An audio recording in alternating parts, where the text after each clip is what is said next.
Hello, I'm Judy Stiles. Thank you for joining us this week on Newsmakers. Well, we hear a lot about mental health awareness nationally and locally, and today we're going to take a focus looking at NAMI and Joplin. And joining me, we have Matthew Porte and Keith Dunn. Thank you both for being here today. Thank you, Mel. And you're both on the board with NAMI, and perhaps for people who are watching and they hear the word NAMI, they want to say, well, what does that mean? So could you explain what we're talking about today? Yeah, so it's the National Alliance on Mental Illness. Okay. And Joplin specifically has a branch then? Yes, ma'am. Yes, ma'am. And you're a part of a national organization? Yes, ma'am. Okay. And so we're Joplin branch, we're talking today, and services offered locally. Then everybody hearing in the Joplin region today can find out what's happening here locally. Yes, ma'am. Absolutely. Right. Well, the goals, if someone were to come up to you as a board member and say, well, what's the purpose of NAMI? How do you explain that to them? Well, the goals of NAMI are really to educate, first of all, the public on mental illness and let people know that it's kind of a part of being human. Everybody struggles from time to time, and there's nothing wrong with that.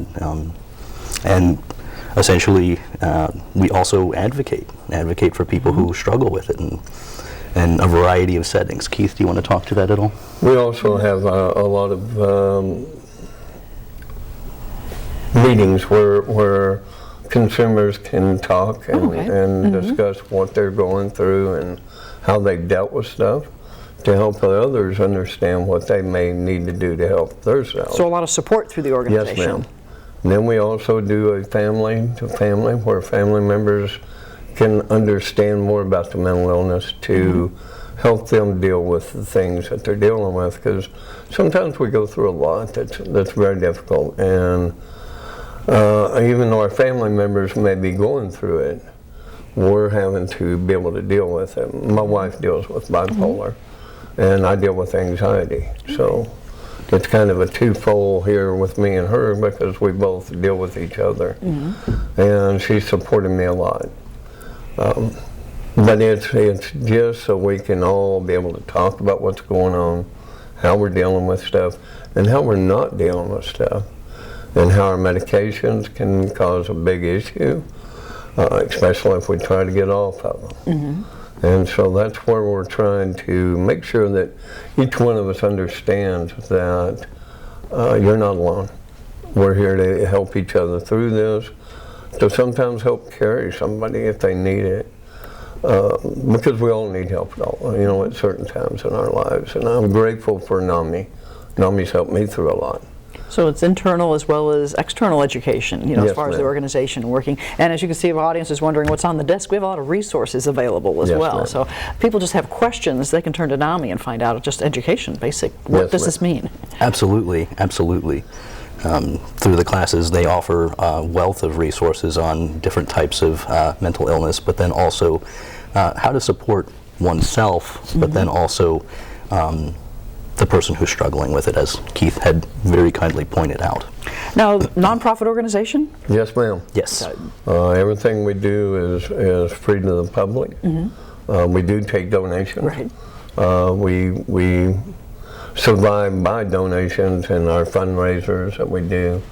But a lot of times we do a lot of things out of our own pockets, and it's because we do care about the community as a large, and we want everybody to understand that just because you got a mental illness doesn't mean that you're going to hurt somebody. Most of the time you're going to hurt yourself. And 1 out of 5 people usually deal with some sort of mental illness. So they're getting people aware of those numbers and what's around them. And you're both board members and involved, the professional side, the advocate side. There's a lot of, I imagine the board's made up of a lot of different constituents or people who are interested in helping support NAMI. Yes, absolutely. The board members really consist of both mental health professionals, but then also people who, like Keith and his wife, who struggle with mental illness. All they're coming from different backgrounds to be there to support one another and support the cause. So you get the understanding on both sides and so Yes. forth. Now from the provider side, it's important to have this type of resource in the community? Absolutely, absolutely. I think people really need to know that they're not alone, because when we're stuck in the throes of depression, when we're stuck in anxiety, we can get into our headspace and think, and feel like we're the only one who struggles with this particular issue. And when we're like that, of course, then the depression gets even worse, or the anxiety gets even worse.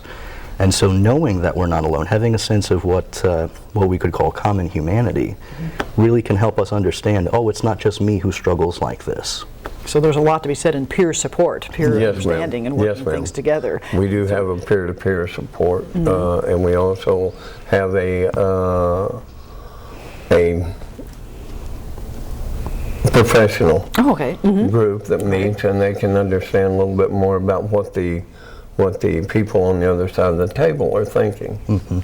Now, are you finding, you gave a number, 1 in 5 people, that some people are surprised as far as the extent when we talk about mental illness in our society? We're hearing, as I said, more about it in the news. Is it becoming more talked about? Are people realizing that it's, it's not something that's hidden behind, we don't talk about it anymore? I think it definitely is coming more into the mainstream, as well it should, because there's a lot of stigma that's associated with mental illness. Somehow there's the sense, oh, I'm crazy. But what I like to tell my clients is that in my office, crazy is not an okay word. It's an outlawed word. Okay. So just that, breaking that stigma, getting society to open up and talk about it is a big step. Yes. And I know, go ahead. I'm sorry, but I also think that you hear a lot of this news about bipolar people and doing these killings and stuff, and really that's rare. That's not. You got to have other underlying issues to drive you to doing that. Most generally, bipolar is not going to cause you to hurt somebody else. So I just want to make sure that's understood. It is coming out in the news a lot, and I feel very strongly about not allowing this to continue to be said. So you feel that there's sometimes some stereotypes that go along when people hear the word bipolar or depression or certain types of challenges. Yes, That, they jump to conclusions on Yes, many of ma'am. those things. Very much so. And looking at that, well, I know you have a website, and I would like to kind of go to that, because there's a public service announcement on there, that 30-second little spot, kind of showing that it's not just a local issue, that is something that NAMI National has put together. And if you can see, as the website comes up here, they're going to click on a link, and some people might recognize the person who's helping with the PSA, but also the message that's coming across. So if we could, let's take a look at that and see what it has to say.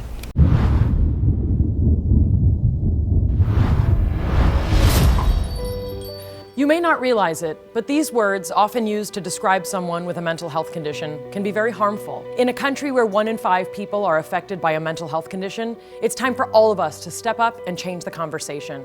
Just because someone's struggle isn't obvious on the outside doesn't mean they aren't hurting on the inside. We need to see the person, not the condition. Join with me, pledge to be stigma-free. And as you can see by that spot, it really is talking about that stigma aspect. Yes, ma'am. The words that fly up at the beginning, the people in the past would see those words and they would jump to conclusions. Absolutely. And so the challenge from the professional side then is, of course, dealing with the people, the patients and so forth, but also, like we mentioned, families, community members, trying to get that word out there that, drop that stigma. Absolutely. If you are struggling, it's okay to reach out for help. That's how we're biologically hardwired for connection. Is that one of the biggest challenges sometimes for people to ask for help? Yes, ma'am, very much so, especially in the military. I'm former military, and I retired in 2013. And you do not say you have a mental illness. Because then they're going to, make you stop doing your job, and we're still capable of doing our jobs, but the government, as it sees us, is we're not able to continue to do our jobs all the time, and so mental illness is starting to get the military are getting a better understanding of it, but it's been difficult. It's been a hard road. And of course, being in the military, but also veterans, we hear a lot about mental illness affecting Yes, people ma'am. who are no longer in the military. Yes, ma'am. And we have about 20 personnel a day that kill themselves. So suicide's a very important thing to talk about and not to joke about it. We talk a lot about hearing people say, I think I'll kill myself as a joke. And we can't joke about something like this. We need to really take everybody seriously when they say that. Look into what they're doing. Normally there's signs that's going to tell you that something's going to happen. You start giving stuff away, start not enjoying the stuff you used to enjoy. really need to take a look at a person hard, and I don't care what we have to do to protect them from themselves is more important than anything else we can do. And suicide is a number one thing that we're all looking into, and I don't have the answers, and none of us do, but I'm a suicide survivor myself. I've tried to hurt myself, and I just want people to know that you don't know sometimes how bad a person feels, and just concentrate on trying to show each other love and understanding. It always means more, I think. And the suicide affecting people of all ages in our community, we've heard a lot about the youngsters all the way up Yes, to the ma'am. veterans and the older people, that it's not just a generational thing. No, ma'am. Yes, in fact, there's a zero suicide conference that's coming up in May, and I encourage everyone to come and attend that. It's for the public and for providers as well. It'll be here in Joplin? Yeah, Yes, ma'am. I think that's May 9th and 10th. Okay, and so that's something that helped create that community awareness and being aware. Now, I know you mentioned about talking with people. You have a little blue card that says, you know, how to communicate with someone. So you feel that sometimes people are afraid, what do I say? You know, how do I talk to someone about that? The best way is to be direct, to not beat around the bush. Exactly. Just asking them straight up, I'm really concerned about you, and I'm wondering, are you having thoughts to hurt yourself? Or have you made any plans to kill yourself? And so that honesty type of approach, tell me honestly what's going on. Yes, ma'am. I think that's the most important part is to say that you feel that something's going on. And that feeling that you get, or one of us gets, for someone else, it can mean more to that person than you can imagine. Because then you do feel like you're wanted and needed, and that people do see you. Sometimes we feel invisible when we're in their life, and we've got to stop that. That's where we're at, is trying to make each other important to the society. So really communication, going back to, you need to Yes, talk to ma'am. each other. Yes, ma'am. and so forth. Absolutely. Do you find more challenges in today's society where we hear that people maybe aren't having conversations because of things like cell phones or social Yes, media ma'am. and so forth? Is that adding to problems where people are afraid to go up and talk to someone? That's an awesome question. Is that, do you see perhaps, you know, the way society is kind of changing in communication, playing a role perhaps in the future? I'd say that in some sense yes, in some sense no. Some people can leave cryptic messages on various media forms, Right. which should always be explored. So those things that they do, even if they're not talking to their friends, they may be posting on social Yes. media. And so being aware of what's happening, whether it's your child or someone else in your community, the family, and so forth. Yes. What about the family side of, you know, being aware? You know, we've heard so much about maybe the youngsters, but also just the family being aware how one of their relatives is starting to change their behavior. Yes, and normally that's what happens is mental illness usually comes about over time, and if you're not watching closely, you may miss some of the signs, and we always look back and say, I should have saw that. And if you do see something you don't feel is right, ask about it. And even if you have to ask 100 times, sometimes that 100th time may be the time they answer you truthfully. And so, you know, we got to look at each other and hope that we're getting sensitive to each other's feelings, and are able to hone in to understand that you're not acting the way you used to, or even when we're on our medication, sometimes we'll start acting differently, and that's when we got to say, we need to talk to the doctor and see what's going on here. Because sometimes the communications with our psychiatrist or our providers to help us understand what we need to do and what we can change to maybe make it easier on each other. Because sometimes we get numb. And So for people to be able to say, maybe they won't talk to me, but who can I refer them to? Is that a big Yes, step ma'am. as well? Absolutely is. So of course there's the Ozark Center crisis line, yes. which I think that's Yeah, we have those different numbers and information here, and then we have a Veterans Crisis Line, and Yes, ma'am. a lot of resources that you have. So There's also the suicide prevention hotline Yeah. as well. And of course, if none of those are accessible, if someone is feeling suicidal, I would direct them to the nearest emergency department to be psychiatrically evaluated. And I know a lot of schools and universities, organizations like that have procedures where there's a referral or, talk to somebody in the counseling department or absolutely. people who are trained to talk to people who may be having challenges. So. And I answer the phone at NAMI a lot, so, we have it transferred to my phone. Right. And a lot of people have questions. What do I do? Where do I go?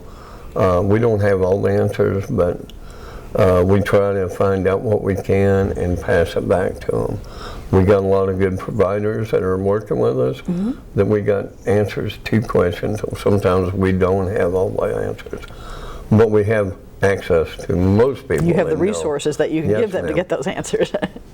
Now, let's talk about some of the programs and things that you offer. I know that we were talking about suicide while we're on that, but there's also a support group for suicide grief. Yes, ma'am. And so we talked about, you mentioned families earlier. Obviously, families are affected. Yes, ma'am.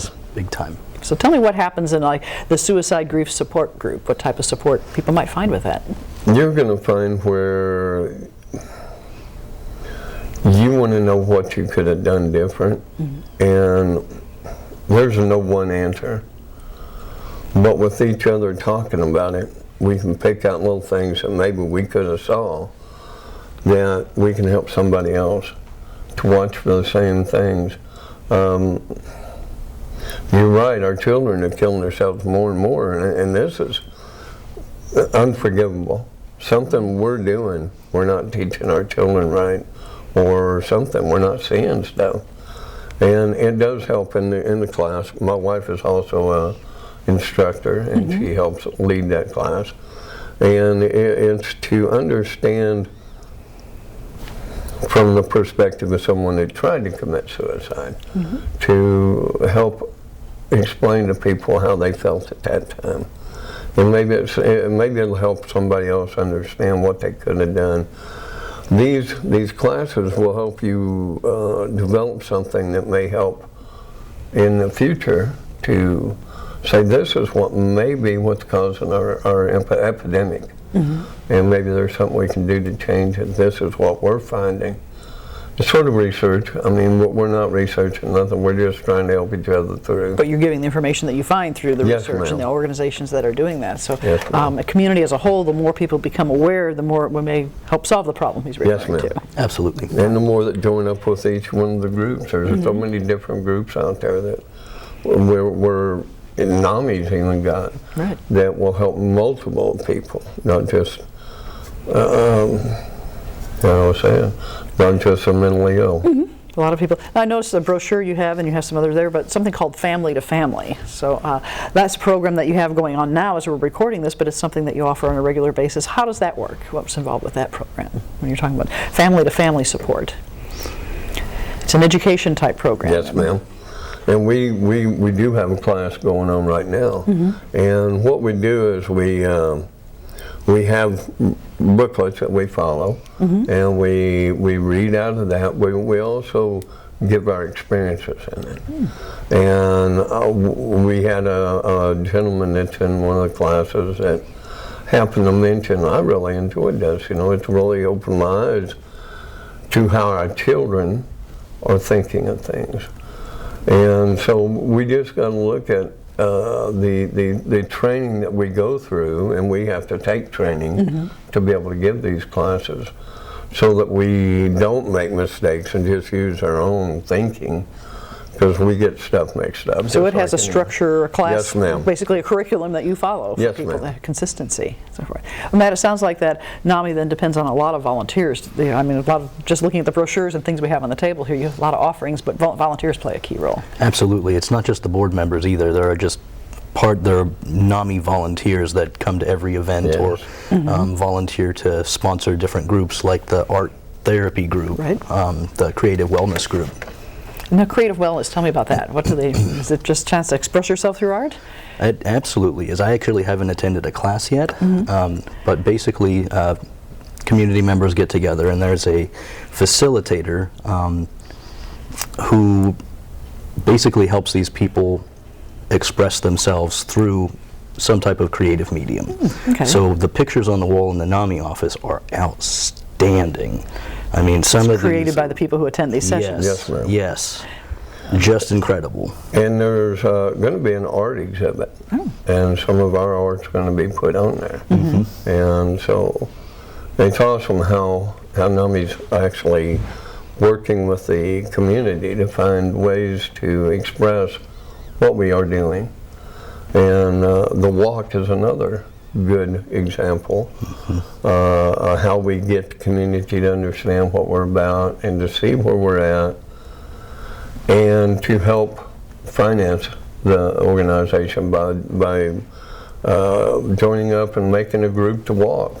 Now, we have a flyer for that, and I think you may even have some link on your website, but may the 4th be with you. Yes. Yes. So tell me about the walk and what you're planning for this year. So the walk consists of groups of teams, and we're still taking teams. Basically, a team is about 10 members. Okay. And the group is, the walk is really to promote mental health awareness, and we're walking in the name of supporting advocacy and making sure that the word gets out there and that people don't feel like they are afraid to disclose that they're struggling. And so you're raising funds by sponsoring a team, basically. Yes, ma'am. Getting your team together financially, that's helping the organization. This year's theme, obviously Star Wars, May the Yes, 4th be ma'am. with you, May 4th. So, and it even says, feel free to come as one of your favorite characters. So had a little fun in addition to Yes, ma'am. walking. Absolutely, absolutely. And so, where's it going to be at this year? It's going to be in Joplin, Mercy Park. Mercy Park. Okay. Do they need to pre-register? You say there are some teams registered. They need to call the office, or how do they get involved if someone's watching? I think calling the office or going to our website, I think there's probably a link on there to register. Great. And is this your biggest event of the year? You try to have this walk? Yes, ma'am. And so this is a chance for people just from the community at large to come out and support NAMI that Yes. day. Yes. And help you out. And of course it says donations to benefit NAMI. The funds then help pay for a lot of this promotional material, the materials that you're using in these classes. Absolutely. Putting them together. One thing we haven't mentioned is where your office is located. You know, people might be saying, well, great to hear about them. Where are they? Well, we're located at 1601 South Wall Avenue, Joplin, Mo. 64804. Okay, so right in the center of town. They can find you in that area. And it's an old church. It's kind of hard to find a parking spot, but you got to come around the alley and come in the back Come way. in the backside to come in. Yes, ma'am, but it's we got plenty of room. Do you have a lot of your programs there then at the facility? Is your training Yes, sessions? ma'am. And then we do use some churches and different organizations that allow us to use their building to hold classes. But Right.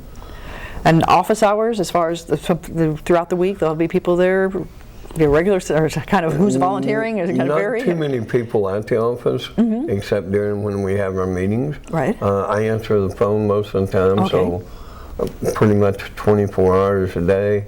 But we're not really a helpline. We're just a, where to find the information at. And so we advocate to call between 8 and 5, but if somebody needs us, call us, that's what we're about. For the resources later. What about, we've been mentioned families earlier, maybe sometimes parents might just say, what do I do? I've never encountered this before. I have a child who may have some mental challenges or illnesses and so forth. Do you offer support for them just to understand what their child's going through? Absolutely. The NAMI Basics class is what that's for. If you even suspect that your child is struggling with any kind of mental health issue, the NAMI Basics class is the one for you, because they can explain what's going on and possibly make a referral to a provider in town that can confirm a potential diagnosis. Okay, so before you even see a provider, that Basics can be helping provide information to that family. Absolutely. Right. Now, do a lot of providers then in turn refer families back to NAMI for support and kind of after they've already start seeing patients and so forth as well? So this is why we need to get our name out there. Advocacy is very important. So it's generally been my experience that that doesn't happen too much, but that's why we're getting our name out there to let people know that we exist, come see us, and I think it would be a great kind of aftercare thing for people to come see us after they've maybe talk with their doctor or something, just so everybody knows we exist and we're here to help. So it's a continuum type of thing. It's not just a one-time, come listen to us and goodbye, we're not going to talk to you later. Correct. So a lot of programs, and as we say with the brochures and things that you've brought, I can see you have a wide variety that you're looking at. Children as well, you have some programs that you're developing for children or schools or things along those lines? Yes, there is, as well as the basics family, there's also the, hold on. So we have the children and emphasis to try to help them. Oh yeah, so there's Parents as Lifesavers, and that's a support group for parents with children and adolescents who are struggling with any kind of mental health issues. Of course, adolescence is a time when children face all sorts of challenges. Oh geez, yes. So, how do parents say, is this normal or is this something I need to be concerned about?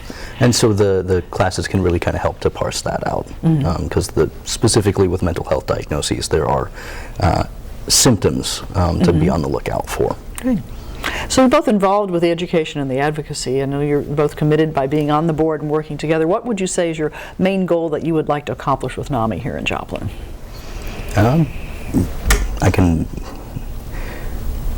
essentially getting the word out there that you're not alone, and that if you need help, come seek us out. We would love to be there for you, no matter what's going on. And your thoughts, Keith? I agree with that.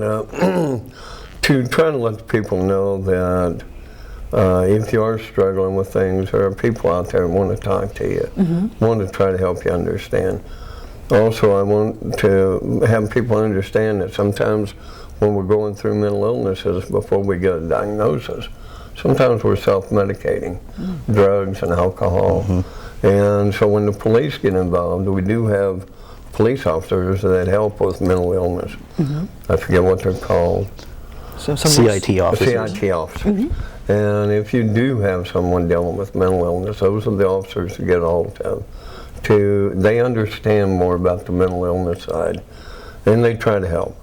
And now they're going to do the best they can without hospitalizing or putting them in jail. But if they have to, they have to. So there's a lot of different ways the community is involved in working together, so forth.